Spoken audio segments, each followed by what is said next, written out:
Bonjour à tous et bienvenue sur Symbole Vidéo. Je retrouve Sod aujourd'hui pour parler d'un film de Noël. Heureusement qu'on est que mi-novembre, hein, parce que là la déco on dirait pas. Hein. Et puis les clochettes c'est peut-être un peu trop.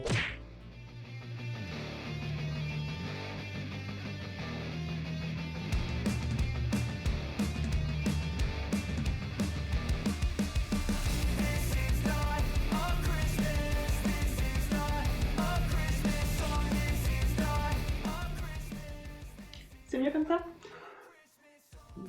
Oui, ça fait moins de bruit.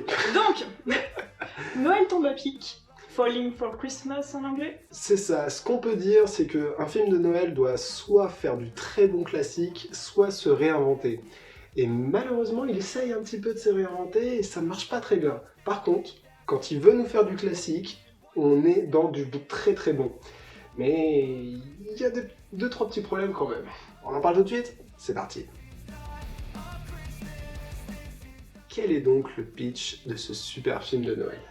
Donc on a Lindsay Lohan qui joue une riche héritière qui a pas trop conscience des réalités de la vie, hein, qui a toujours été très couvée par son père, qui vient de se fiancer à un influenceur un peu décérébré. Et très riche aussi, je Très dirais. riche aussi, et qui se retrouve amnésique, perdu loin de ses proches, et qui va bien sûr atterrir près de notre personnage masculin principal, qui est joué par Sean Overstreet, un père célibataire qui tient un espèce d'hôtel, Oui, c'est ça. chalet de Noël. C'est ça, c'est un hôtel, chalet, très accueillant, qui est plutôt...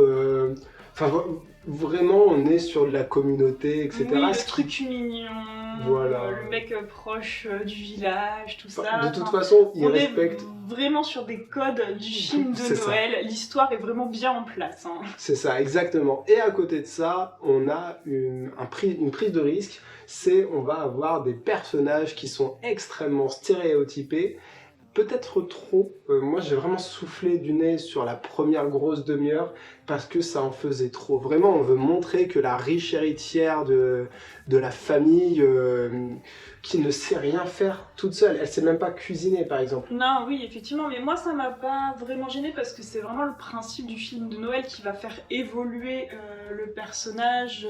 Donc c'est vrai que moi ça m'a pas vraiment gêné elle, c'est plus les autres personnages autour qui m'ont gêné parce que ça en fait vraiment trop. S'il y avait que elle, ça irait. Mais avec le petit ami en plus et tout ça, ça fait un peu too much. Le petit ami est débile. Il est niais, il est stéréotypé, mais surtout, t'as Mais vraiment il est là l'impression pour qu'il le est débile. côté humoristique, lui. Bah, On sent vraiment qu'il est là pour qu'on rit de lui, et c'est un petit peu dommage qu'il y ait un tel gap du coup entre. Je sais pas si tu vois ce que je veux dire. eh ben, il a des super scènes, mais pas au début. Exactement. On a vraiment un fossé entre le début du film, avec tous les stéréotypes qu'on peut, qui sont... Enfin, vraiment, ça dessert le film totalement. Et après, on part, après la grosse demi-heure du début, sur un super film de Noël, où les scènes avec le petit ami débile sont super sympas. Mais Oui, elles sont vraiment, très amusantes, effectivement. Mais je pense que c'est ce qui explique, tu vois, les notes, notamment hallucinées. tout à fait. Les notes spectateurs sont à 2,4 sur 5, juste en dessous de la moyenne.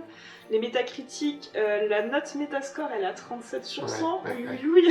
L'user score, 6,2 sur 10, un peu mieux, mais c'est... Enfin, c'est pas trop mal. Ça va, ça se Mais défend. on sent qu'il y a des gens qui ont été très déçus quand même, et c'est peut-être effectivement cette demi-heure de gros clichés. C'est ça, malheureusement, ils ont voulu sortir des sentiers battus, ils ont voulu innover pour voir ce que ça pouvait donner. C'est pas mal du tout pour le film dans son entièreté. Ça se regarde bien. Ouais, ça se regarde bien. Après, c'est pas le film que tu vas ressortir tous les ans, je pense, tu vois. Non, impossible. Mais c'est à cause de son début, vraiment, parce que sinon le reste, c'est compliqué. Même le papa de la riche, enfin le papa riche, tu sais, le papa de la... Beauregard. Belmont. Lui, il est dans les codes. Enfin, Ce personnage était bien, je trouvais. oui, on reste dans les codes de Noël, il y a pas mal de personnages qui sont pas mal. Et ouais, c'est vraiment le petit ami influenceur.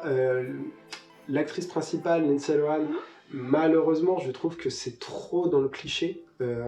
On pousse trop à Son l'extrême. personnage. Ce que toi, tu trouvais bien, moi, pour moi, on aurait pu le pousser plus dans, à la limite, dans un peu de méchanceté, mais sans s'en rendre compte. Bah, Tu elle sais est un peu méchante au début sans s'en rendre compte. Elle prend les gens de haut, elle a aucune conscience des réalités. Mais on aurait pu plus poussé là-dessus plutôt que dans l'absurdité de la chose, parce qu'on est vraiment on est même pas sur quelqu'un de riche, on est sur quelqu'un d'ultra riche avec des serviteurs, enfin clairement. Oui, tout le monde est là pour s'occuper d'elle, même s'habiller toute seule, elle le fait pas quoi. C'est ça, voilà, et même tenir son champagne, c'est quelqu'un qui tient son champagne. Elle était au téléphone. Oui, elle était au téléphone, mais en même temps elle a quelqu'un pour lui donner du caviar et quelqu'un pour lui donner du champagne. Peut-être qu'en vouloir en faire un petit peu moins, ça n'aurait pas gâché le film, ça n'aurait pas gâché la volonté du scénario. C'est un film de Noël. Oui, alors, pour les codes, moi, il n'y a aucun problème. On respecte les codes et sur tout le reste du film, c'est parfait. Mais le début, non, c'est problématique. Par contre, mention spéciale à notre ami Ralph. Ce personnage est très amusant, effectivement. C'est ça, on va peut-être parler de lui en partie spoil, ou tu as encore quelque chose à dire? Non, je pense qu'on a fait le tour. Bon bah let's go alors. Donc t'as bien aimé Ralph? Ah mais là par contre on retrouve l'influenceur stupide avec Ralph, et là l'alchimie entre les deux était juste exceptionnelle, c'était des moments, mais c'est peut-être ce qui m'a fait le plus rire. Bah, c'est vrai que les scènes de Tad étaient là pour nous faire un peu rire à partir du moment où ils sont séparés par leur espèce d'accident sur le haut de la montagne. Donc effectivement, il fallait que lui soit perdu aussi pour que personne ne cherche Syrah, c'est logique. Mais alors lui, du coup, il s'est retrouvé dans une situation. Non, puis c'est pas mal parce que t'as cette évolution de notre actrice principale, de la femme qui a perdu la mémoire, etc.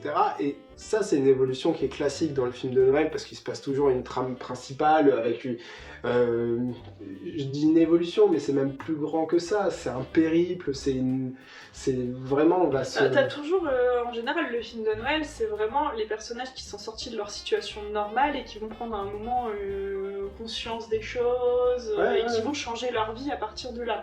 Donc pour ça, on est vraiment dedans. Sauf qu'elle, elle fait pas le choix de... C'est ça. Mais on a aussi le petit ami qui va avoir cette évolution aussi, parce que mine de rien... Ça l'a pas fait évoluer... Enfin, lui, il est juste marrant, mais ça l'a pas fait évoluer. Ouais, mais c'est pas mal. C'est pas mal parce que tout le monde ne peut pas changer. Même s'il t'arrive quelque chose où tu traverses l'enfer dans la neige, que tu vas vivre avec Ralph, qui va te préparer des petits repas sympas. Des petits repas sympas. Et tu finis par bouffer de la neige parce que t'as louché ton voilà, feu, c'est oui, ça. bien sûr. Et t'as le côté mignon avec le clin d'œil de t'inquiète pas, je m'occupe de toi. Et... en vrai ça va parce que tu sais que t'es dans un film de Noël, donc ça fait pas cringe. Il peut rien lui arriver, ça va aller. Voilà, c'est ça fait pas cringe ou ça fait pas film de psychopathe, mais... C'est clair que si on retirait le côté Noël, ce film pourrait faire peur. Oui, c'est ça, il y a des scènes qui pourraient vraiment faire peur, tu te dis ça va mal finir. C'est des psychopathes. Par contre, triste, c'est qu'à la fin, il ne part pas avec Ralph en vacances. Oui.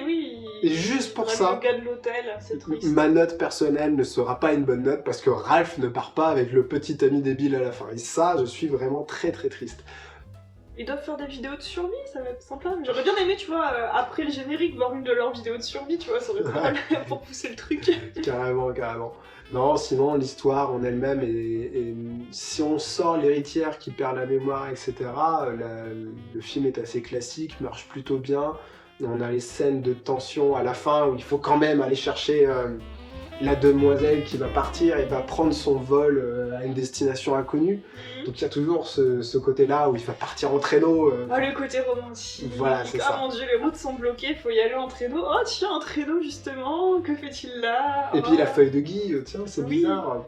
Enfin, l'espèce de Père Noël tout le long qui les guide c'est ça, vers leur Noël, destinée, vers l'amour. Les codes sont respectés, on part sur du bon classique. C'est pas un excellent film, mais franchement ça se regarde très bien. C'est juste ils ont voulu innover au début et pour moi ça n'a pas été bien fait, même si ça nous a réservé de très bonnes scènes grâce à ça par la suite. Mais ça aurait pu être mieux. C'est ça. Ça aurait pu être mieux. Est-ce que c'est ça notre conclusion finalement? Est-ce que c'est là-dessus qu'on va finir? Parce que j'ai l'impression que c'est ça. Hein, c'est un film de Noël sympathique, à regarder de préférence en buvant du vin chaud et en étant sous un plaid bien douillet, mais ça ne deviendra pas votre classique que vous regarderez tous les ans. C'est ça. Et spéciale dédicace, si jamais vous regardez ça avec des enfants, il existe du vin chaud sans alcool, donc ça marche aussi. Tout le monde ne le sait pas. Voilà, c'est... Dites-moi en commentaire si vous ne saviez pas que ça existe le vin chaud sans alcool. Non, parlez-nous plutôt de ce que vous pensez de ce film. S'il te plaît. On va pas ouvrir une chaîne de vin chaud. Oh, allez, il faut bien faire discuter quand même. En tout cas, on vous remercie de nous avoir suivis. Si vous nous découvrez, n'hésitez pas à vous abonner. La décoration de Noël, c'est pas permanent. Ah bon? Ah oui, il faut qu'on garde ça. Faut que je range tout là? Ah bah écoute, c'est sympa, mais on va pas faire que des films de Noël non plus hein, pendant un mois et demi. Un petit Star Wars de Noël. Ça n'existe pas. Ah, en plus je dis ça, mais ça existe. Il y a vraiment un film Star Wars de Noël. Bah tu vois, nickel. Allez, on vous laisse, on vous dit à la prochaine. À bientôt. À bientôt. Oh, oh, oh, Tchuss. ouais.